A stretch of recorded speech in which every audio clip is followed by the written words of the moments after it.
Ko tai atu ko ētehi o ngā rangatira a iwi ki te hui iwi take o te ao. E ki ana ko te Aratini. Kia whakakanohi nei ngā iwi o Aotearoa.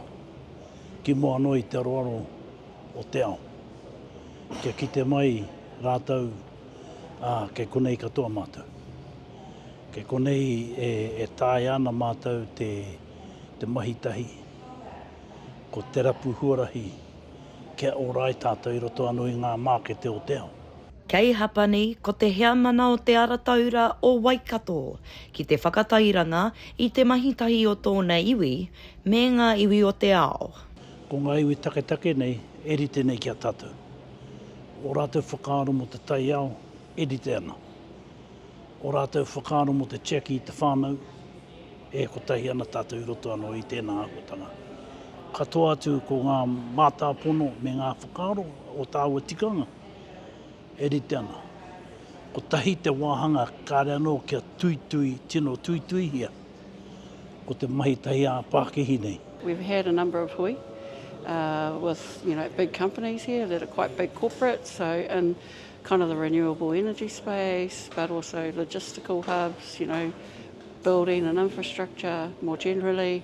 So, they're big investors. Kei roto te tumu whakarai o Waikato Tainui, a Donna Flavell, i te tirarangatira aiwi o te Aratini, e huri haere ana I hapani. I feel like that they can actually learn from us too. So one of the things that I've noticed is that they really want to, yes, they're doing well commercially, but what are they doing in an environmental, social outcome sense? And we do that really well. Some of the whānau here have been looking at kina, at aquaculture. We've been looking again at forestry. But the intertwining of our discussions across iwi here has meant that I think we're going to have a lot of chances for us to explore things collaboratively as iwi, but also with these other communities in Japan. Ko tīna porou, no ngā titu wharetoa, ko ia te heamana o Lake Taupo Forest Trust. E whakapono ana, he hua nui ka puta ki te whakapakari I ngā whakawhanaungatanga me ngā iwi take o te ao.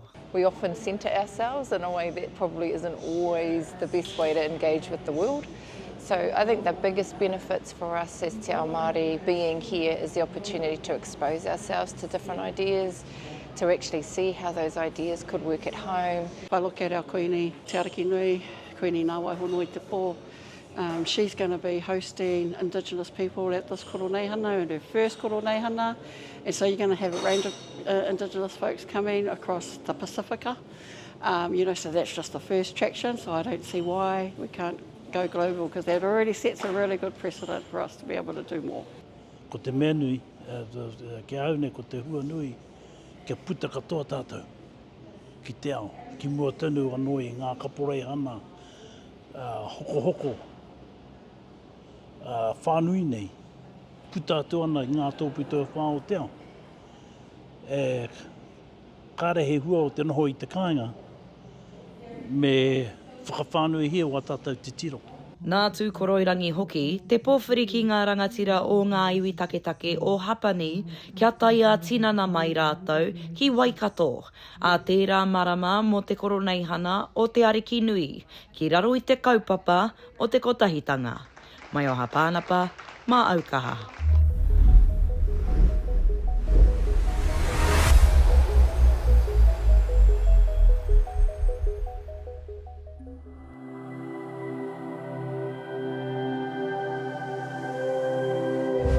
Ko te reo